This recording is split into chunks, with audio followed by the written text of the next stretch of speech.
इयत्ता तिसरीचा आज आपण मराठीचा पाठ 5वा पाहणार आहोत. एकदा गंमत झाली. तर काय बरं गंमत झाली असेल हे आपण आपल्या पाठामध्ये बघूयात. ही मनुली नावाची तुमच्या एवढीच मुलगी आहे. मनुली आपल्या खिडकीत बसली आहे आणि तिच्या खिडकीतून पिंपळाचं झाड दिसत आहे. आणि आज खूप वारा सुटला आहे आणि पिंपळाचं झाड हलतंय. पुढे बघूया. वाऱ्याने झाडाची फांदी हलू लागली. खिडकीत बसलेली मनुली फांदीकडे बघू लागली. वारा अंगावर झेलू लागली. गार गार वाऱ्याच्या झुळक्याने मनुली सुखावली.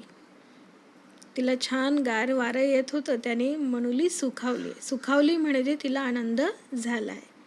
काय छान वाटतंय. कोणीतरी गालावर अगदी मोरपीस फिरवल्यासारखं. मनुली मनाशीच म्हणाली, या वाऱ्याने मला असं जाणवतंय की मोराचा जो मोरपीस आहे तो माझ्या गालावर कोणीतरी फिरवतो आहे. मोरपीस फिरवण्यासारखं वाटणे म्हणजे अगदी मऊ स्पर्श होणे. तिने डोळ्याची उघडझाप केली. पापणी मिटली, पापणी उघडली. तिला वाटलं आज झाडाला कसला तरी आनंद झालाय. सगळी पानं वाऱ्यानं हलतायत. किती मज्जा, गंमतच आहे. आपल्याला आनंद झाला की आपण 2च हातांनी टाळ्या वाजवतो. झाड मात्र असंख्य पानांनी टाळ्या वाजवू लागतात. आता आपल्याला आनंद झाल्याची कल्पना आणि झाडाला आनंद झाल्याची कल्पना इथे वर्णन केले आहे. आपल्याला आनंद झाला की आपण 2 हातांनी टाळ्या वाजवतो, पण झाडाला आनंद झाला की तो असंख्य पानांनी टाळ्या वाजवतोय, अशी मनुली कल्पना करत आहे. मनुली होती दंग, तिला दिसला पतंग. तेवढ्यात एक पतंग उडताना दिसला. ती झाडाकडे एकटक बघत असतानाच तिला वर पतंग दिसलेला आहे. आता तिने ती अजून एक कल्पना केली आहे. हा पतंग मला उचलून घेऊन गेला तर? तिला वाटलं आता ह्या पतंगाने मला आकाशात उंच उडवून घेऊन जावं. असं तुमच्याही मनात येतं बऱ्याच वेळा की आकाशात उडावं, मला पाहिजे ते मी करावं. असंच त्या मनुलीला वाटतंय आणि ती मनुलीही तुमच्या एवढीच आहे. केवढं हे पिंपळाचं झाड आणि काय त्याचा पसारा. उंच उंच झाडांच्या शेंड्यावर हिरवीगार टोकदार पानं. त्या पानाचं ती वर्णन करत आहे. म्हणजे पिंपळाचं झाड खूप मोठं आहे म्हणून ती त्याला म्हणते काय त्याचा पसारा. आणि उंचच उंच झाडाच्या शेंड्यावर हिरवीगार टोकदार पाने आलेली आहेत. इथे तुम्हाला 2 पानं दाखवण्यात आलेली आहेत. इथे मध्ये एक मोठी शीर दिसत आहे लांब, आणि त्याला बाजूने छोट्या छोट्या शिरा दिसत आहेत. पुढे बघूया. इतक्यात गंमत झाली. पिंपळाची 2 पानं तरंगत तरंगत खिडकीतून आत आली. मनुलीने ती पानं अलगद उचलली. पानांकडे एकटक पाहू लागली. पानेही तिच्याकडे पाहत होती. तिच्या घरामध्ये पिंपळाची 2 पानं तरंगत आलेली आहेत आणि ती तिने उचलून पाहिली आणि तिला असं वाटतंय की ते पानंही तिच्याकडे पाहत आहेत. आणि ती मनुलीला काहीतरी सांगत होती. मनुलीला वाटले गंमतच आहे. मध्ये ही सरळ रेषा आणि कडेने आलेल्या ह्या लहान लहान रेषा सगळ्या मधल्या रेषेला येऊन मिळत आहेत.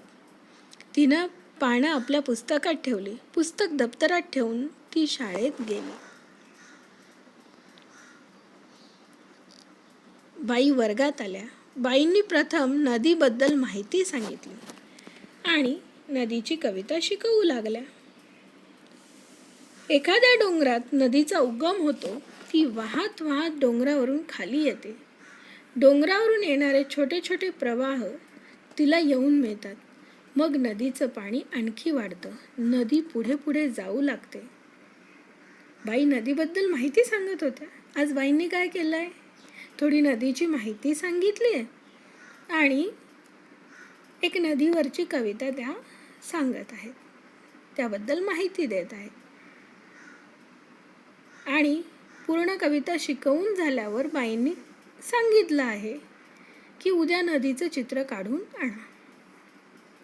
एवढ्या वेळात मनोली गप्पच होती. तिच्या मनात आलं, कसं दिसत असेल हे सगळं? मी तर माझ्या गावाजवळची नदी बघते, ओढे, ओहळ आणि पुढे जाणारी नदी. हे मला काहीच दिसत नाही. आता तुम्हीही सर्वांनी नदी बघितली असेल आपल्या गावातली, किंवा कुठे तुम्ही फिरायला गेला असाल तिथे. डोंगरावरूनची नदी पाहिली की नाही मलाही माहिती नाही. तसंच आपल्या मनुलीनेही तिच्या गावातलीच नदी बघितलेली होती. डोंगरावरून येणारी, तिला नदी, तिला आजूबाजूने मिळणारे ओढे, ओहळ हे तिने कधीच पाहिलं नव्हतं. ती विचार करते, आता कुठल्या तरी डोंगरापासून चालायला सुरुवात करावी आणि लांबवर चालत जावं, म्हणजे मला हे सारं दिसेल. वर्ग शांत होता. मनोली पटकन उठली. बाईंना म्हणाली, मी गमतीशीर चित्र काढलंय बाई, अगदी डोंगरातल्या नदीचं, तिला येऊन मिळणाऱ्या ओढ्यांचं. आता मनोली उठून उभी राहिली आहे आणि तिने सांगितलंय की मी नदीचं चित्र काढलंय. पण कसं काढलंय गमतीशीर? तर बघूयात कसं काढलंय. बाई दाखव म्हणाल्या. मनुलीने आपले पुस्तक उघडले. खिडकीतून उडत आलेली पाने तिने पुस्तकात ठेवली होतीच. गुपचूप बसली होती ती पानं तिच्या पुस्तकात. तिनं एक पान आपल्या हातात घेतलं. अगं चित्र दाखवतेस ना? बाईंनी विचारलं. मनुली वर्गापुढे आली. तिने डाव्या हातात पान धरले होते. अशा पद्धतीने हात खोलगट केलाय आणि ते पान तिने आपल्या डाव्या हातावर ठेवले आहे. आणि आता काय सांगतेय ते बघूयात आपण. बाई म्हणाल्या, हे तर पान आहे. मनुलीने डाव्या हाताच्या तळ हातावर ते पान ठेवले. तळ हात किंचित खोलगट केला. पानावरल्या मधल्या रेषेवर बोट ठेवून बाईंना म्हणाली, पहा बाई, ही डोंगरातून आलेली नदी. आता तिने त्या पानाच्या माध्यमातून नदीचे वर्णन दाखवलेले आहे. ती जे पानाच्या मध्ये कुठलंही मोठं पान घ्या तुम्ही किंवा पिंपळाचंच, त्याच्या मधल्या रेषेवर बोट ठेवल्यावर तिने सांगितलं आहे ही आपली मोठी नदी आणि या बाजूच्या शिरा म्हणजे छोटे छोटे ओढे तिला येऊन मिळत आहेत. नदी पुढे पुढे चालली आहे, असं तिने नदीचं वर्णन केलंय. आवडलं का तुम्हाला तिने केलेलं वर्णन? किती सोप्या पद्धतीने तिने नदी दाखवलेली आहे. पुढे ती काय म्हणते बघूया. बाई, ही नदी शहाणी नदी आहे, सरळ ओळीत चालली आहे. खरी नदी मात्र माझ्यासारखी कशीही धावते.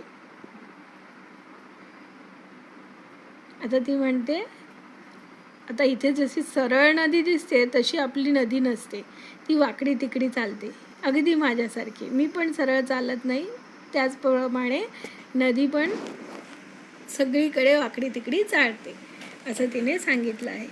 ही पानं मला मगाशीच काहीतरी सांगत होती. तुम्ही नदीची माहिती सांगत होता तेव्हा मला ऐकू आलं त्यांचं बोलणं. पानांचं बोलणं गंमतच आहे नाही बाई? आता ही तिची कल्पना आहे की ती जी पानं आहेत ती तिच्याशी बोलत आहेत, असं तिची कल्पना आहे. बाईसह सगळा वर्ग मनुलीकडे फक्त स्तब्ध होऊन पाहत होता. बाई पण स्तब्ध होऊन म्हणजे एकदम शांत उभं राहून तिच्याकडे बघत होते आणि पूर्ण वर्गातील मुलंही तिच्याकडे पाहून शांत बसली होती. बाई म्हणाल्या, खरंच मनुली, किती सोप्या शब्दात नदीचं चित्र दाखवलंय. पहा मनुली, तू छान कल्पना करतेस. अशा पद्धतीने पानांच्या माध्यमातून तिने सुंदर नदीचं चित्र वर्णन केलेलं आहे. हा पाठ इथेच संपतोय. याचा स्वाध्याय मी तुम्हाला पुढच्या PDF मध्ये देते.